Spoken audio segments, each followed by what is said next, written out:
Okay, ladies and gentlemen, it is the end of day 6. All right, we made it. So that just leaves 7, 8, and 9.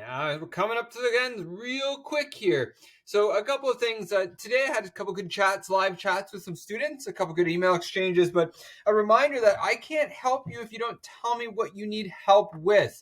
I'm here not to try to prevent you from getting a grade, but actually to try to get you the grade. I'm on your team and want to work for you, but I need you to tell me that you need help. So my email is tgun@ugcloud.ca.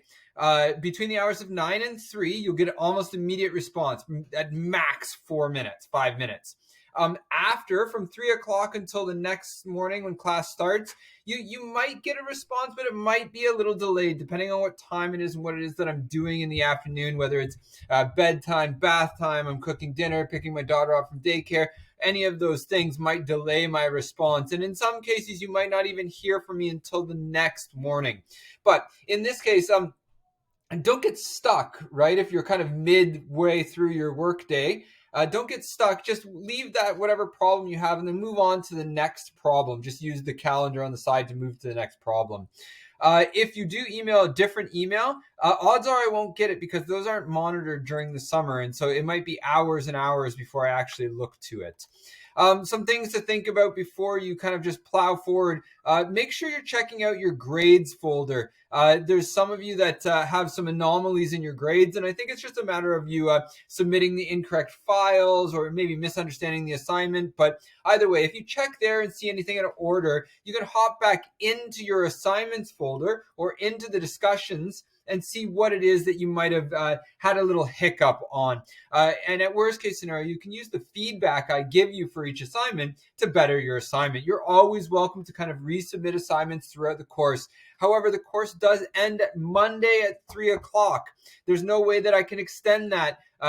It's done and over with at that time. You either have all the discussions, assignments, and portfolios in, or you don't. And so that's why it's been so important for you to kind of keep pace with the course. Speaking of that, just a reminder here that if you need to figure out what to do in any given day, you're just going to click on the appropriate day. So July 12th here, it flips into this. And so this is a list of what you have to do today. So these are the units. These are the lessons, and this is the assignment, and this is where it's submitted. So today you had one discussion to submit, so you would click there and find the discussion that matched this phrasing. Dropbox, so you had two drop boxes, so they go there. And then you had 1, 2, 3, 4 portfolios that you would put in My Blueprint. So all these things are worth marks. You can't pass without submitting everything. It's just the portfolio won't get full marks until the end of the course. Everything else is getting marks as we go. I've changed the way I do my discussions, and so you're getting marks as we go. You need to check in on those too. So if you're ever looking for the actual assignment, what you would do is go, so here's the unit, Basics of Financial Literacy. Here's the lesson, Top 10 Financial Literacy, and Top 10 Organizers. So I go up to Content. I go to GLC, which is our course. The Basics of Financial Literacy, that's the unit. The Top 10 of Financial Literacy was the lesson. And so I would read it here. Okay, yeah.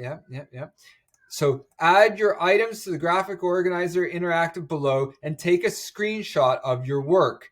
Submit the completed organizer to your teacher and add it to your portfolio. So I would click on here. I'd type in, I want to know about savings, and all the way down to the last one, I know about GME and meme stocks.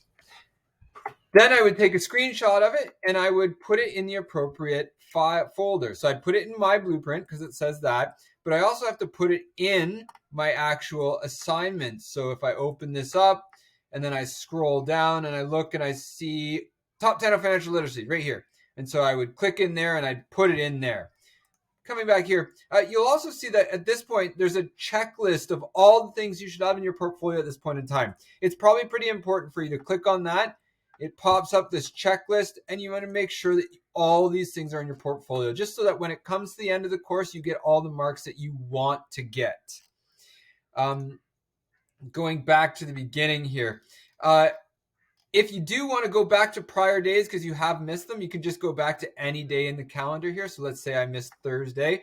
So here's Thursday, July 6th now. I click on that and I see, oh, here's the unit, here's the lesson, here's the assignment name, and here's where I submit it. And so I can go through and figure out all the things that I might have missed. Ladies and gentlemen, that is it for me for today. Again, if you do need help this afternoon and this evening, emailing that email is the only way to get a hold of me. And my response time will be determined on what's going on in my personal life at the time. Again, my hours are all the way from 9 till 3. So 9 to 10, 10 to 11, 11 to 12, 12 to 1, 1 to 2, 2 to 3. So it's many, many hours throughout the morning and throughout the day that you can get to me one-on-one. The afternoon, it takes me a little bit more time because I have some family obligations. Namely my daughter that I have to take care of. But that being said, I'm here for you. I will get you the credit if you